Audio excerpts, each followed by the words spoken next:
Hey, what's going on out there? You know who it is. It's ZEUS CRUZ of Olympia Multimedia, presenting you with another segment of Artist Apex, but with a little bit of a twist. This particular segment, it's going to be entitled A Author's Interpretation, in which all things literature, as you notice up here on the top, we're trying to encourage you guys to read, in turn inspire you authors out there, or potential authors. You're trying to put your manuscript together. Hopefully this will give you some insight and that inspiration you need to get over the hump, so that you could be a published author like myself and my featured guest to the right of me. I know you've seen her before. She's been on the show before. She is the proud author of Mommy Doesn't Look Sick,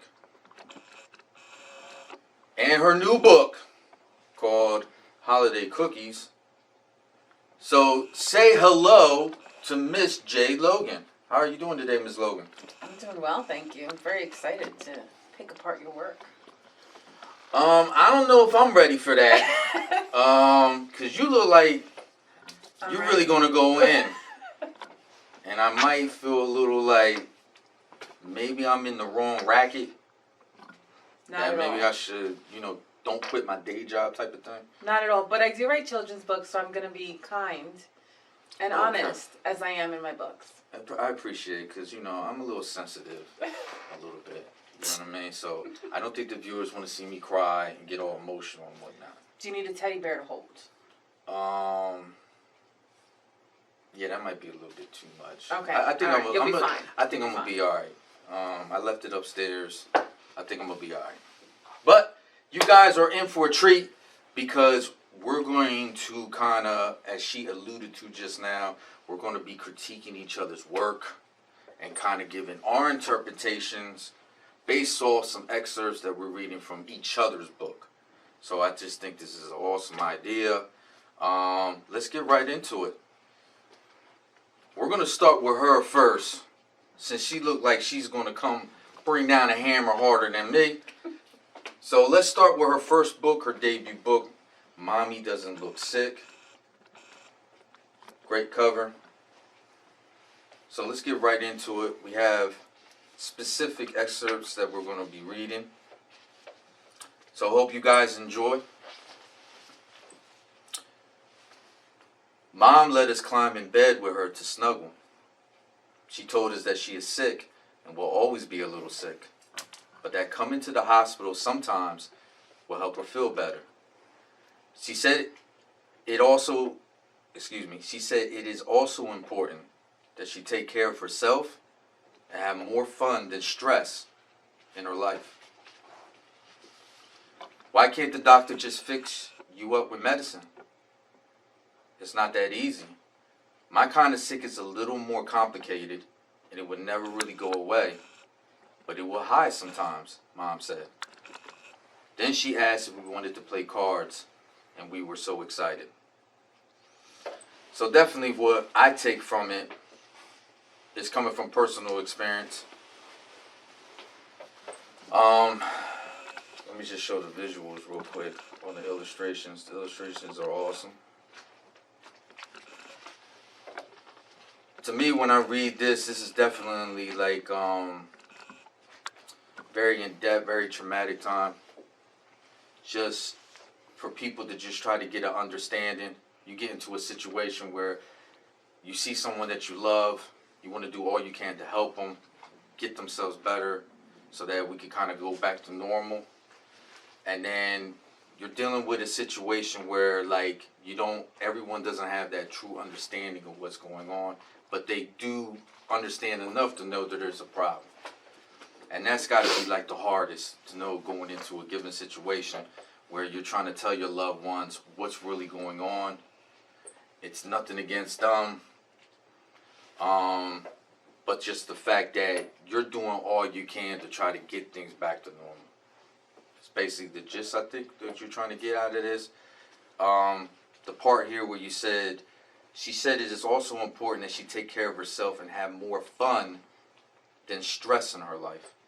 And I just think them words really carry a lot of weight, because a lot of times people get so overwhelmed with their stress, it goes into every facet of their everyday life where they can't get over the hump. You know, so it's like you got people dependent on you. They're looking to you. They want to give you that support, but you're in so much pain and anguish yourself. So it's like it's hard to like, man, like I don't want to stay down the whole time. You know, I have to stay strong for them, but at the same time, I'm really going through something. And it's great to see that your family came to the point of understanding and being supportive of you. You know, that's pretty much, I got the gist of it toward the end here, when you kind of like explained it, basically in layman's terms, or the best that you could at that time. And then the fact that you just went ahead and started playing cards and everyone was excited, it's just like, everybody's aware there's an issue, but we're not going to let it bring us down. Is that pretty much the gist of it? Absolutely, and so it comes down to being honest with children at the appropriate level. So my children happened to be 5 and 9 at the time, 4 and 9 at the time when I was diagnosed, and they didn't understand it. And giving them my diagnosis would have never helped them understand in any way.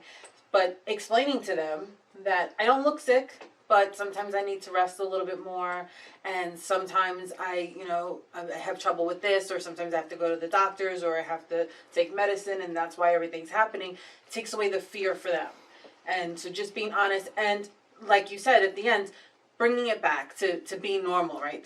I think normal is a very interesting word, but bringing it back to what they're used to, what they're comfortable with, which is playing with their parents and hanging out with family, and understanding that mom is always going to be there. Mom does love them, but this elephant is in the room. We know what it is now. We'll put it in the corner, and we'll deal with it when we need to, and we'll do what we're doing right now, which is playing cards. Also, what I appreciate from that passage is the fact you weren't trying to hide it from your family either. And I think that's a big mistake with a lot of people, right? They go into a predicament, and it's kind of like, this is my way of safeguarding them, is by not really bringing it out in the open like that. Right. I'll just deal with it in my own little way. Right. And not knowing that we need that support. It's not to say you're any less of a person because you can't handle your situation, but we have enough on our shoulders as it is, just trying to deal with everything else. Right. So in a particular case like this, with what you were going through, I just think that's great on your part that you was able to open up to them, and then your family still embraced you, was very supportive.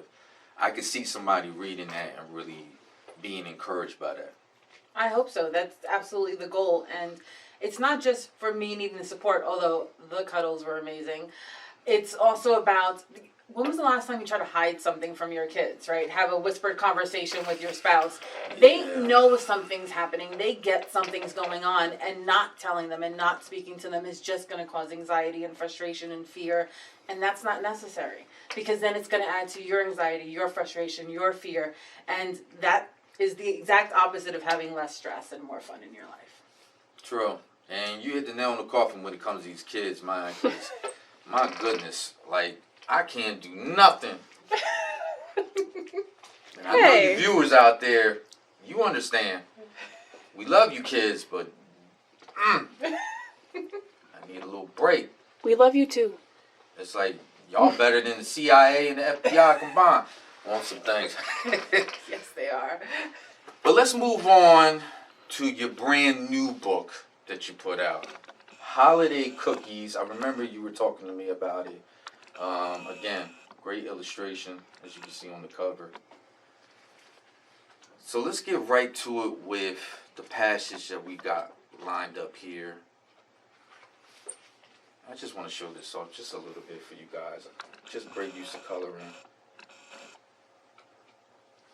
I'm looking at the illustrations in here, and I can see it being like an animated show. Something developed into that. Oh, excuse me. Let me get back to why we're here. You know what I mean? So here we go.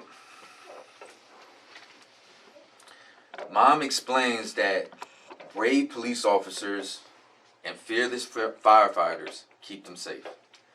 These cookies are a thank you, she says. Kevin wonders if they will let him climb on the super cool fire truck. Mom laughs. I think they just might.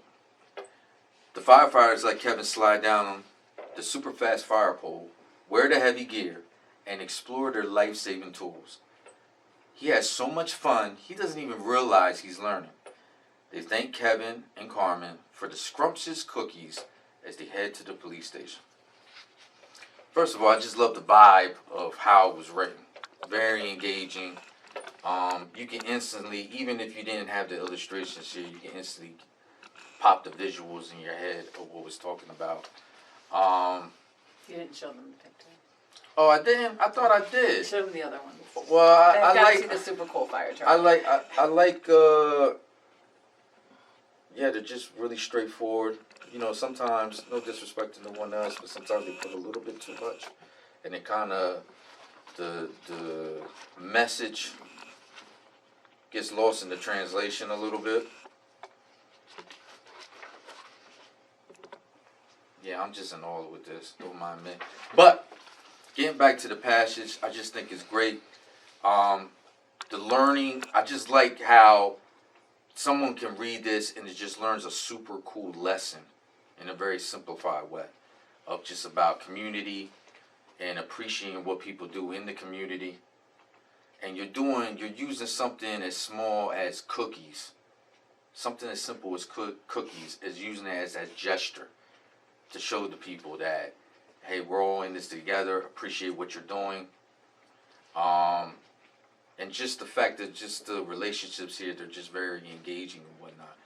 I hope that's Absolutely. And the reason why I love the firefighter page so much is because my family and I, every Thanksgiving, we bring pumpkin pies to the firehouse to thank them for their service. Awesome. You know, we know that all year long they're fighting to protect us, and we've been blessed that, knock on wood, that we haven't needed their services in our home, but we know that they're there. And it's important to thank the people that are there to support you all year long. And the beautiful cultures that are captured in the book just reinstate what you were saying about community and learning about the people around you and the different cultures. It's a beautiful gift. In the 3rd grade, I learned the dreidel song, and I have yet to forget it. It's just going to be there for the rest of my life, and no, I'm not going to sing it. But you took the words right out of my mouth. Okay. But it did motivate me to write this because I don't think we teach enough about different cultures, and maybe it's because we don't know enough about them. So here's a book with 5 examples and how you can thank the people who risk their lives for you every day as well. Awesome. Shout out to all firefighters and police officers out there. We appreciate what you do, making sure our communities are safe. Just also to other communities, other people, activists and so forth that are trying to strengthen the resolve in our communities. Definitely shout out to them. It's great that you use your book as that platform to give enlightenment toward that. Just a quick thing, you sure you don't want to sing that? I'm pretty sure. Ask me again at the end. There's probably going to be a no then too. But I tried. I was trying to get her out there, but maybe next time. But in any event, these 2 books were awesome. I love the excerpts that we read. Very strong in the way you deliver it, but in a simplified way. And I think that's what I enjoyed the most from just reading your books. Thank you. I appreciate that. I will say my harshest critics are children, and I love that. They'll say, well, how come they didn't do this? And why didn't we do it? I say, you know what? That's a really good idea for the next book. I will get back to you. But it's amazing to write for them. They're just so honest and beautiful, and that's what I want my stories to be. Better you than me. I don't know how I'll go about that. But what do you have over here? Sorry. Get excited. So, from Mount Olympus Cometh. Yes, I'm going to be put on blast. Stay tuned. It's coming. Okay. And so I ask, not for you to invade my space like an astronaut. You come up small when asked of details to ideas. As I developed a bigger picture as a juggernaut, I am okay being an interpretation like an ink blot. You cannot become something unless you connect all the dots. The goal is to be more of a plus than a minus, to be revered as a leader and not just as a sidekick. Sometimes you can predict the outcome like a psychic. And so I ask, how far will you sacrifice for your dreams? Is it equivalent to Abraham sacrificing Isaac? Do you speak to your ambition as if telepathic? Do you consider your goals along with its dynamics and stay with the same arrangement? Or would you humble yourself to change your tactics? You might think you know what is best, but remember, even a rock can upset the game of chess. Even a rook can upset the game of chess. I'm not a chess player, so I do apologize for that. I have tried, though. So I ain't good either. So I like this because it's really looking into yourself and really asking yourself, what do you really want and what are you willing to do to get there? And are you sure that that's where you want to be? And I like the to be revered as a leader and not just a sidekick. It's very Batman. And I like that. But what I like about that is that a lot of people lack confidence to consider themselves as a leader, to demand to be revered as a leader and not just a sidekick. Some people are very comfortable in that sidekick phase or just afraid to take that next step, and I like that. I wish I could predict the outcome of anything like a psychic or telepathic, and so I like that you touched that. I don't know if maybe this is, and this is personal to you, I don't know if this is how you feel, like you get a dream or a thought or a push in a direction, and if you do, then I'm super jealous and I think that's amazing. But that's kind of what I see, like something is pushing you, but is that where you want to be, and is that where you want to go, and is this how you want to get there? And no matter how small you are, you can make waves like a rook in a game of chess, and I think the rook is the tiny one, right? You were correct. I mean, you hit the nail on the coffin. That was pretty much my mindset when I wrote it. It's just the struggles internally a lot of us go through. You have that mindset that I know I could be more than what I am now. So that's always been a drive in me since I was young. I have certain abilities, I have this ambition, I have the drive, I have the determination, commitment.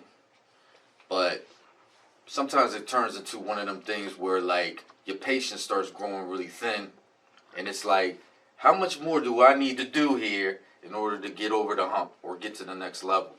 So I kind of wrote this piece in a way that kind of just outlined that for people.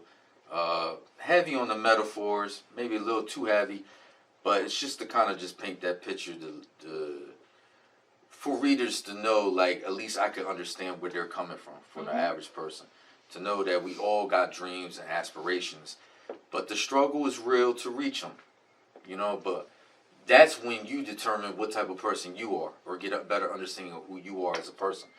Are you going to crumble under the weight of it, and allow it to be an obstacle, or are you willing to go above and beyond and be like, look, I'm a boo-hoo today, but tomorrow I'm going to get back on my horse and, get to doing what I need to do.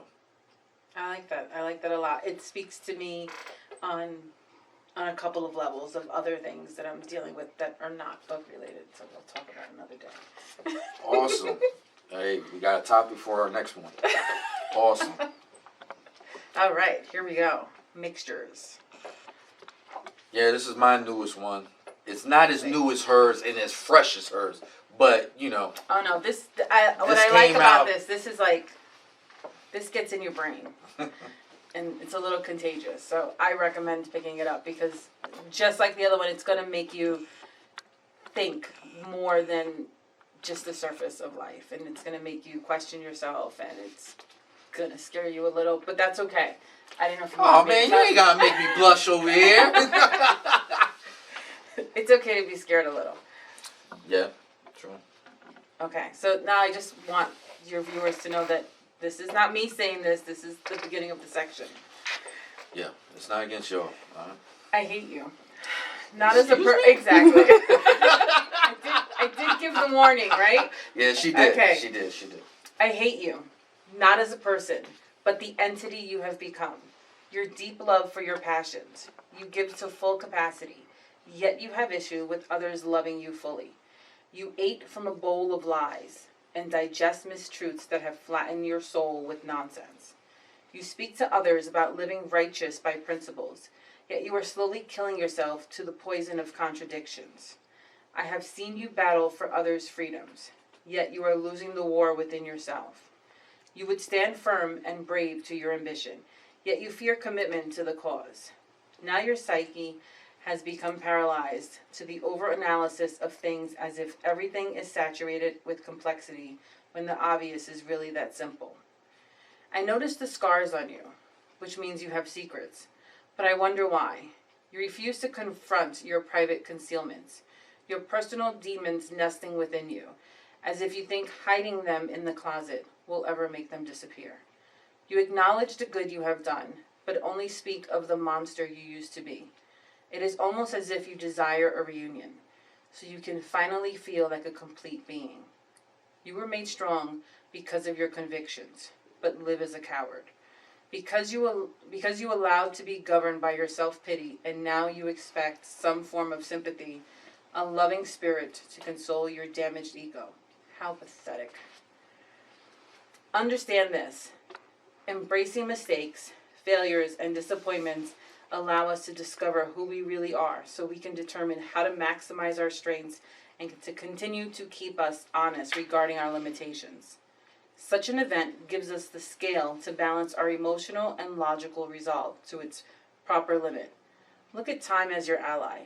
Give yourself room for growth, and remember that transformation is change with a purpose and not in a mission of defeat.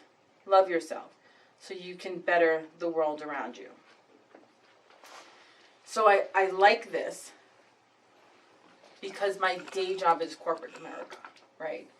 And so I see a lot of this in corporate America. It's almost like you sell your soul for a title or for a salary. And it's a scary, dark place. And is that, again, I think it ties back to that one. Is that what you want? Is that where you want to be? Is that who you are? And you need to look at yourself and you need to think about that. But I love them, and I like the how pathetic, because that kind of drives it home. But what I love also the most is this part where we're embracing our mistakes and our failures, and we're learning about them, and we're growing from them, and we're bettering ourselves as humans instead of just, again, fighting for that dollar and fighting for that title and fighting for fame and fortune and whatever it is that you really believe you want. You need to look at yourself first and assess that and think, is this where I want to be? And let me clean myself up. Let me come out of the ashes, if you will, and show a better version of myself. Well, I appreciate your kind words. I thought you were going to be a little bit more harsh on me. So I appreciate that, you know, you like my work. That's probably the only thing you like. Nah, I'm just kidding. But in any event, what's my thought process behind that? Well, what you read from is a passage in the book called Memento, and it actually really happened. Which probably you guys out there would probably think is like kind of cheesy or whatever, but I actually wrote myself a letter and forgot that I actually wrote it. And it was just me being thoroughly honest with myself. Sometimes I don't do the greatest explaining myself to people. I tend to get maybe a little bit over technical or more borderline psychotic when I express myself, overly emotional, and then the whole message just gets lost. You know, because I'm just with the theatrics and with the whole hands up. You're an artist. I do the Spanglish. You know, we're just talking about that with the kids. The Spanglish thing, going, thinking it's Spanish. I might be making up a new language. Who knows? But I figure I'd just go ahead and just jot down what I was thinking at the time. So that's actually was written years ago. And it was during, like, my darkest time in my life. And, yeah, like I said, I ended up forgetting about it and then cleaning up, moving some things around. I came across the letter, read it, and I'm just like, wow, this really hit the nail on the coffin of what type of person that I am. So the whole thought process, or just the whole purpose of it, is self-reflection. And how honest are you willing to be regarding yourself? Did you inspire yourself when you read it? It's pretty much inspiring myself, just to know, like, the easiest thing in life should be you being honest with yourself, which tends to be the hardest for most people, right? So they're so quick to point out the flaws and the issues with other people, but they can't do it with themselves. And nobody knows yourself better than yourself. So, just reading that was like a really eye-opener for me. You know, it's like equivalent of looking yourself in the mirror. It's like a perfect reflection to know, like, I really am like that. You know, not to say that I don't have my good points, but a lot of us tend to kind of put on the back burner our bad points. You know, we don't want to really confront them. Not that you're scared to or whatever, but it's just like, it's just too overwhelming. My flaws, things I need to work on. There's already enough on my mind. I can't deal with that. You don't like me because I do this, that, and the third. Oh, well. But in the meantime, while you're being that way, you're hurting the people that matter the most around you. You know? So you tend to overlook the fact that you need to improve yourself in one way, shape, or form. Right? So when I wrote that, it's just kind of like that kind of thing of just looking at myself and just really like boiling it down to what type of person that I am, and if I'm willing to make that change. Or am I cool just being who I am? You either love it or hate it. Sometimes I do still think that way. You know what I mean? But over time, embracing maturity, I guess that's what you're supposed to do when you grow older. You know, I learned that, acknowledging other people's feelings and, you know, how can I put it, man? I'm so much at a loss of words. I just had the thought in my head. Just interacting with people in general, I guess, is saying that you're just trying to get your point across and your feelings across, not knowing that it could affect the other person. Absolutely. So as you were speaking, I remember when my husband and I went to buy our house, and we had the inspector come in, and they give you a list of everything that's wrong with the house. And there were things that we were willing to deal with and things that we weren't willing to deal with right away or just didn't have the money to deal with it. But we decided at that time that we were going to take that list and kind of make it a to-do list. And it's what you could do for yourself, is make a list of what you feel your flaws are. And today's not the day to battle all of them and correct all of them, but having that list and say, okay, what can I work on today to improve myself, might give you that strength, you know, in the future. And I think it's something that I may want to try for myself too, just to say, okay, well, this is what I need to work on. Let me put some of my energy towards that and become the better version of myself. Yeah. I mean, it's always important. I know it's something that's easily can be overlooked.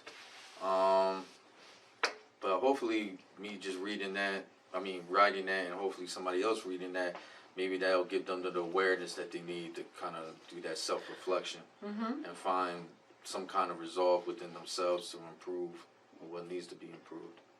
Absolutely, and it just does go back to our first video segment where I said the mind of a writer is a dark and scary place. Yeah. And it is. It absolutely, no matter what you write, children's books or thought-provoking books, it really is a scary place because we have no limitations. Our minds just go everywhere, and we find inspiration in anything and run with it. Yeah. I mean, don't get me wrong. A couple people read that and they were just like, yeah, man, it was good, but man, you know, I guess maybe they're looking at me in a different kind of way, like, man, you write letters to yourself and all that, hokey pokey. It's crazy, man. I done got a whole bunch of different stuff. You probably have too, going to different book events. Yes. People look at me like I'm bedridden in the hospital when I tell them the story about Mommy Doesn't Look Sick. And I'm not. I don't look for pity at all. I'm looking to help you, to help your family, to begin conversations that may be difficult or that you didn't think were possible. So, yeah, it's fine. Look at me. If that's how you respond to the book and to the story, that's fine. I accept that. But know that we write for you. We write for you to look into yourselves and to hopefully help you improve. And and have difficult conversations and love the world that you live in. And also staying true to yourself. You know, you're coming, speaking or writing from a personal experience. I do that too. Mix a little bit of abstract type stuff on there. But I think it's important too when you're writing, it's just staying true to yourself.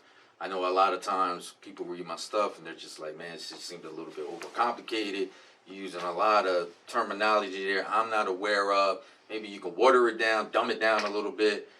Yeah, I could, but that wouldn't be me. And I think that's important with any kind of art that you do, is to be as authentic as you could possibly be. Mm-hmm. I mean, people be reading it and they'll just be like, yo, do you normally talk like that? Because you use a lot of big words and all this kind of other stuff in here. I'm like, no, obviously I don't, this is not my everyday language or whatever. But that's the beauty of writing, you know, at least in my opinion, is the fact that there's more than one way to describe something. You know, you got so many different words, different types of phrases and stuff. Why limit yourself to keep using the same generic stuff over and over, you know? Yeah, have fun with it. Have fun with it. Just like we did with this segment. Yes, we did. So I appreciate, Miss Logan, that you was able to take some time out of your busy schedule to sit down with me, talk about the books. I love your insight. I'm glad you didn't burn me at the stake. Likewise, I'm glad you didn't burn me at the stake. Man, you know I wasn't going to say nothing about these books. These books are awesome. Give the viewers the quick where they can get the books. They're available on Amazon.com. You can look me up under J. Logan. I have an author page, and both books are linked on the author page. So enjoy. Awesome. And always, of course, leave reviews and feedback. Yeah, that's a big thing. You know, a lot of people tend to have a comment or opinion about something, but we can't improve as a writer if we don't get some type of feedback. So definitely leave something. Same is here for me. You can go to Amazon, you can go to Barnes and Nobles or Goodreads.com and go ahead and purchase your book, purchase a copy. While you're at it, just get my whole collection. You know, I'm at 9 right now. Oh my working God. on number 10. So I've got to catch up, is what you're saying. I wasn't gonna put you out there like that, but since you put yourself there, Yes. maybe you want to do I that. have to catch up. Nah, I'm Okay. not gonna put that pressure on you, but I'm gonna put it on them. Go ahead and get the whole collection, and do yourself a favor. Start buying her collection, because she's just gonna have more and more books coming out. I'm pretty sure you got a few up your sleeve already. I have a few. What's Yes. shout it out to them real quick. What's new on the horizon? So I'm hoping to get a book about a comic convention coming out at some point this year. I'm waiting for the perfect illustrator to help me with that. And then I actually got really excited about a science fiction thriller, and I went off on that. And I've not written a novel yet, so I'm exhausted just analyzing my characters and talking about the backstory, but I'm so excited about this book. So I'm hoping this year, it might be next year, but it's coming, and you will be just as excited as I am. Awesome. I'm diving into the same thing too. Trying to get away from short stories and poetry. I'm working on my first novel. See if I can get a crack at it. I don't have details for you guys just yet, because I'm kind of like in flux a little bit. You know, so I'm writing about like 2 or 3 different manuscripts at the same time, and I'm pretty much going to probably throw them in a hat and pick which one works. You know what I mean? So more details later on, but it's not about me. It's about her. A little bit of me, though, a little bit It's about sprinkled us. in there. It's about us authors. I hope you viewers out there get inspired. Again, that's why we got this up here. We want to get you going, reading more. Books are awesome. Yes, you can get the Cliff Notes or just watch the movie when it comes out, but that's not what we're here to encourage you to do. Read the books and then be inspired. Even if it's just not literature, whatever you're trying to do in life, don't let anything become your obstacle. Overcome it. Do it. Just do it. So, any last words? Thank you for having me again, and thank you for watching. Couldn't say it any better. I'm so tongue-tied right now. what I was gonna say. I'm glad you tuned in. There it is. I'm glad you guys tuned in. You know who it is. It's ZEUS CRUZ of Olympia Multimedia with that amazing Jay Logan. And we're gonna check you out later. You know what, man, about these kids, man.